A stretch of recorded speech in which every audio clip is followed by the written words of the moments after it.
Korte Kalicha? Korte Kalicha? Here I was knocking on somebody's random door in a really small, dusty, somewhat pretty, one-road town called Kalea, Nepal. You got it right, knocking on people's doors. There's this funny thing about when you travel internationally about finding some place to stay. And I was in that situation. Kind of helped. I had my 6-foot-tall, blonde-haired, blue-eyed, yet-to-be full-on beard, typical American friend with me, Brennan. Brennan had already found his place. I hadn't yet. So how did I end up knocking on random Nepali gates trying to find a room?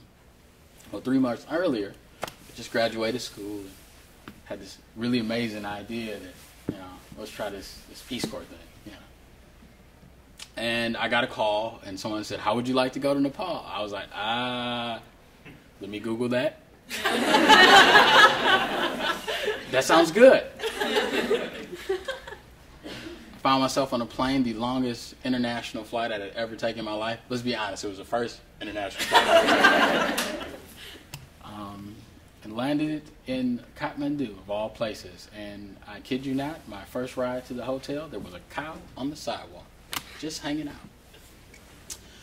Being from a little bit of a quasi-urban rural area, this cow kind of perplexed me because it seemed like it had owned the street and everybody around it just moved around. Found out after that, cows are pretty sacred in Nepal. So 3 months of training later, a lot of Nepali, or me sort of massacring Nepali and attempting to speak it, I was off and the U.S. government thought I was trained enough to go do something.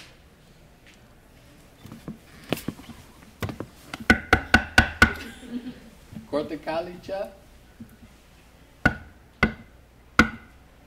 Korte Kalicha? Bingo. One gate open. After perpetual nose, looking like an international door-to-door salesman with those encyclopedias that I did not have.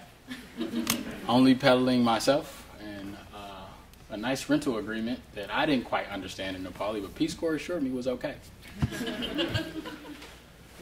A gentleman came to the door, and behind him was a really beautiful older Nepali woman. He invited me in. I and a guy, a good guy that was going to become my friend, Ramlal, sir. I said, have a seat. Well, it wasn't really a seat. It was more like sit on this concrete slab that we have here next to the water pump that's in our compound. Seat works. After some time, we figured out that this would be a place for me to stay. Oh, I missed something early on. Not only was I trying to find a place to stay, I was trying to find home, I think. Little did I know that was going to be the beginning of a pretty cool journey. Oh, I also forgot something else. How did I end up in this really nice place with this seemingly cool family that actually offered me some food and did the best thing of not telling me now? Prior to this, I stayed in a pretty sketchy hotel a couple of nights. Nothing like motivating you to go knock on some doors, like staying in a place you really don't want to be in. I'm not talking like old school Motel 6, like pull off and go, I guess it's going to do for the night, guys. No, I mean like, I don't think I can do another night, man. This lady, as great as she was, as awesome as she was, I found myself talking to her quite a bit. Day to day, we have conversations about me being American, not looking American. A few months in, this stuff up here kind of grew out. Not a whole lot of black barbers in Nepal. Also made for an interesting moment. One of the things that's interesting about Nepali culture, the head is really, really holy. You don't touch it unless you're family, and there's a whole hierarchy thing. So, you only touch your kids' heads, or you touch your significant other's heads. So one day, this stuff on my head was growing out, and Mom was looking. And I said, you want to touch it, don't you? She was like, go ahead, it's all right. What I hear after that, blah, blah. which is a translation in Nepal of, oh my God, it feels like a sponge. After that nice lady that I lived with would come to my room from time to time. And she would yell at me, turn the lights off. It reminded me of my mom back home. I was like, I pay rent here. She's like, turn the lights off. I'm like, okay. They're a really awesome lady, and her and I would have some nice talks from day to day. I would mess up some Nepali words in the process. Like, how many weeks have you been here? 2 elephants. She would say, no, you mean 2 weeks. 2 elephants, right? No. The really nice lady had a stroke while I was there. It's a really tough moment for me. As I told you, I was trying to find a place to stay. I remember going to her room and she wasn't doing well. And these beautiful young ladies that I didn't know were really close to me. It was me trying to be strong for the family at this point. So our conversations changed a bit. She couldn't talk as much for a period of time. So I had to do a lot of talking.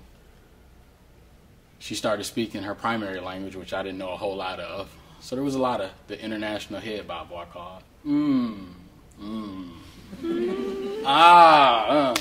Yeah. If you travel, you know exactly what I'm talking about. She got a lot better. It's pretty cool. Oh, this really other thing I forgot that's pretty awesome too. In Nepal, there's this great holiday called Rakhi. And during Rakhi, sisters, you usually buy a gift for your sister. And your sisters in Nepal, you see all these people walking around with these armbands on. And they're just great. You know, people went to visit the family. So I sat there during, it was Rakhi. I said, I'll go get my sister something, you know, just to be nice, be a nice American. So I took the one road out of town on the no bus, no paint jobs, no seats window, bus rather, with a couple livestock and some very interesting people, and took the no windows and the paint job and 2 seats bus back to town. And that night I gave my sister some gifts. Oh, up until this point I had been huddled in this room for a really long time. All for a week I didn't know what was going on. They would close it every time I would walk by. All right, everybody have a good day. Thanks. Good night. Going to bed. That day they came and knocked on my door, which they typically don't do. And they opened this thing up and said, hey, this is for you. If you remember, I was telling you I was trying to find a place to stay. I was trying to find a home. Not only did I get a mom, now I had these sisters. And an older brother that was trying to put off getting married for quite some time. Then one day came that I won't forget. The place I was in the middle of some conflict. And I got a call. It was the head office saying, hey, Rollin, you need to pack up like you're not coming back. I thought, like we do with most fire drills, oh, that's just a drill. Sure, I'll go back and pack up. No worries, as I was making pancakes. No, Rollin, pack up like you're not coming back. So that night, I pulled out this one suitcase that my mom hadn't seen since the first day I moved in. And all she could say is, you can't go, you can't go. You can't go, you can't go. The next day, I pulled that suitcase out, and hit the door. Had to say bye to some really special folks. Sort of like this movie. I felt like, you know, like Tom Cruise at the end of some like sad movie. The temple was playing this song, you know, they were going to prayer at the Hindu temple, and here I was walking down the street, and some little kid was like, Uncle. I don't know why everybody calls your uncle. Uncle, Uncle, where are you going? Uncle's got to go away for a while. I finished that and kept traveling a lot of stuff. You know, we have a saying here, you know, home is where your heart is. It's really odd sometimes. You don't know, you don't really know where that is. Sometimes you don't know until you leave your heart somewhere.